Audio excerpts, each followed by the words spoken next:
সুরাতে বাংলার পরিযায়ী শ্রমিকদের বাংলাদেশি তকমা দিয়ে হেনস্থা এবং মারধরের অভিযোগ সামনে এসেছে। পিংলায় নিজেদের বাড়ি ফিরলেন এই পরিযায়ী শ্রমিকেরা এবং বাড়ি ফিরেই গুজরাট পুলিশের বিরুদ্ধে ভয়ঙ্কর নির্যাতনের অভিযোগ করেছেন ঘরে ফেরা শ্রমিকরা।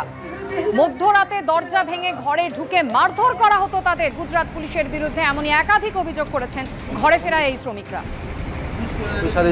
আমাদেরকে বললো বাংলাদেশি, তারপর গালাগাল করলো, লাদ মেরে ছাতিয়ে লাদ মেরে পেটে লাদ মারে আমাদেরকে তুলতে তারপর ঠাট্টাই করে মারলো যে তোমরা বাংলাদেশি, এখানে কি করতে এসছো, তোমরা আতঙ্কবাদী।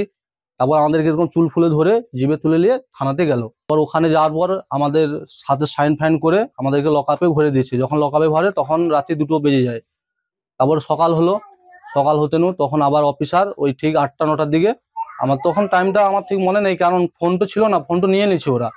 আধার কার্ড বের করলাম, দেখলো, বলে দেখার সঙ্গে সঙ্গে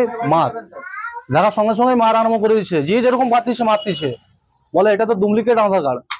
কলকাতাতে তোমরা ওখানে তো ডুপ্লিকেট আধার কার্ড হয়, ওখানে ডুপ্লিকেট আধার কার্ড বানিয়ে তোমরা এসছো, তোমাদের ঘর ওখানে নয়, তোমরা বাংলাদেশি। তারপরে ওই যে গাড়ি যেতে যেতে আমরা যে থানায় ফোন করছিলাম, বাবা মাকে ফোন করছিলাম, ওরা আবার ডকুমেন্টস পাঠায়। সেই ডকুমেন্টস পাঠিয়ে আমরা আসি। ছেলে বাড়িতে আসছে, ভালো লাগছে। মুখ্যমন্ত্রী মাননীয় মমতা ব্যানার্জি, ওনার দয়ায়, অজিত মাইতি, ওনার দয়ায়, আর এই যে প্রশাসন পুলিশের দয়ায় আমি আমার ছেলেকে ফিরে পেয়েছি। ওদেরকে আমার অসংখ্য ধন্যবাদ, অথবা আমার প্রণাম জানাই ওদের চরণে। আমি ছেলেকে ওদের জন্যই পেয়েছি।